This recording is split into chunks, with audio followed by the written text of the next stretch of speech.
Mehriban, bax, səninlə bir çox ölkəyə səyahət etmişik və bu ölkələrin içində Avropa var, Asiya var və Afrika qitəsinə də gəldik.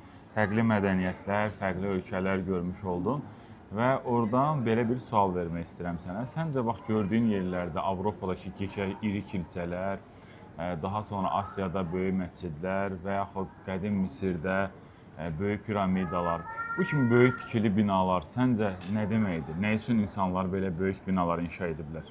Məncə özlərindən sonra iz qoymaq üçün. Çox gözəl cavabdır. Bəs səncə insanlar özlərindən sonra başqa necə izlər qoya bilərlər? Maraqlı kitablarla. Məsələn, mənim oxuduğum kitablar kimi. Sonuncu kitabım isə Doktor Dehtinin əsəri olmuşdur. Bəzi insanlar bina tikir, bəzi insanlar isə düşüncələr inşa edir. Aha, çox gözəl. Misal üçün, axırıncı dəfə gördüyün piramidalar sənə nə hiss etdirdi? Daşlar çox böyük idi ayətdə və hər şey çox əzəmətli göründü.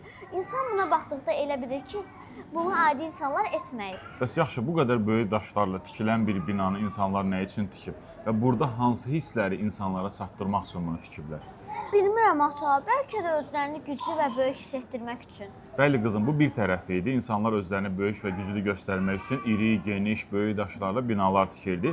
Amma eyni zamanda insanlara bir mesaj vermək istəyirdilər. Ata, biz necə bir mesaj? Mesaj o idi ki, biz güclüyük, biz qalıcıyıq və bizdən sonra da bizi xatırlayacaqsınız. Necə ki, biz bugün gəlmişik, piramidaları görürük. Amma qızım, yeni dövrdə insanları artıq güclü edən sadəcə böyük tikililəri deyil. Bugün bir cəmiyyətin gücü uşaqlarının necə düşündüyü ilə ölçülür. Oxuyan uşaqlar varsa, düşünən uşaqlar varsa, sual verən uşaqlar varsa, deməli o cəmiyyət ən üstün və ən böyük cəmiyyət. Bax qızım, piramidalardan da gördüyün kimi bəzi piramidalar dağılmışdı, bəziləri artıq sökülmək üzrədir.